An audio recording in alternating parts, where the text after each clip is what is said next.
For suddenly the destroyer will come upon us. I have made you a tester of metals, and my people of the ore, that you may observe and test their ways. They are all hardened rebels, going about to slander. They are bronze and iron, they all act corruptly. The bellows blow fiercely to burn away the lead with fire, but the refining goes on in vain. The wicked are not purged out. They are called rejected silver, because the Lord has rejected them.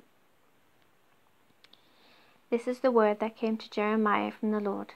Stand at the gate of the Lord's house, and there proclaim this message. Hear the word of the Lord, all you people of Judah who come through these gates to worship the Lord.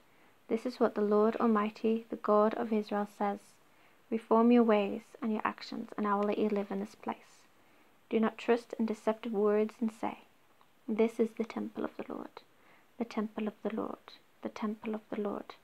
If you really change your ways and your actions and deal with each other justly, if you do not oppress the foreigner, the fatherless, or the widow, and do not shed innocent blood in this place, and if you do not follow other gods to your own harm, then I will let you live in this place, in the land I gave your ancestors, forever and ever. But look, you are trusting in deceptive words that are worthless. Will you steal and murder, commit adultery and perjury, or swear by false gods, burn incense to false god, and follow other gods you have not known, and then come to stand before me in this house which bears my name, and say, we are safe to do all these detestable things? Has this house which bears my name become a den of robbers to you? But I have been watching, declares the Lord. Go now to the place in Shiloh where I first made a dwelling for my name, and see what I did to it, because of the wickedness of my people Israel. While you were doing all these things, declares the Lord, I spoke to you again and again, but you did not listen. I called you, but you did not answer. Therefore, what I did to Shiloh,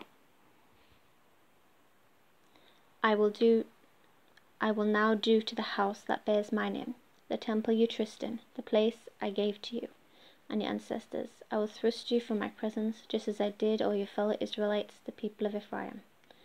So do not pray for this people, nor offer any plea or petition for them. Do not plead with me, for I will not listen to you. Do you not see what they are doing in the towns of Judah and in the streets of Jerusalem? The children gather wood, the fathers light the fire, and the women knead the dough, and make cakes to offer to the Queen of Heaven.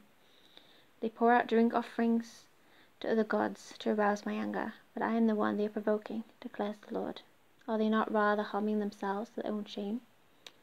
Therefore, this is what the sovereign Lord says. My anger and my wrath will be poured out on this place, on man and beast, on the trees of the field, and on the crops of your land, and it will burn and not be quenched.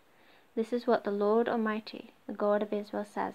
Go ahead, add your burnt offerings to your other sacrifices, and eat the meat yourselves, for when I brought your ancestors out of Egypt and spoke to them, I did not just give them commands and burnt offerings and sacrifices, but I gave them this command. Obey me, and I will be your God, and you will be my people. Walk in obedience to all I command you, that it may go well with you. But they do not listen or pay attention. Instead, they follow the stubborn inclinations of their evil hearts. They went backward and not forward. From the time your ancestors left Egypt until now, day after day, again and again, I sent you, my servants, the prophets. But they did not listen to me or pay attention. They were stiff-necked and did more evil than their ancestors. When you tell them all this, they will not listen to you. When you call to them, they will not answer. Therefore say to them, this is the nation that has not obeyed the Lord its God, or responded its correction. Truth has perished. It has vanished from their lips. Cut off your hair and throw it away. Take up a lament on the barren heights, for the Lord has rejected and abandoned this generation that is under his wrath.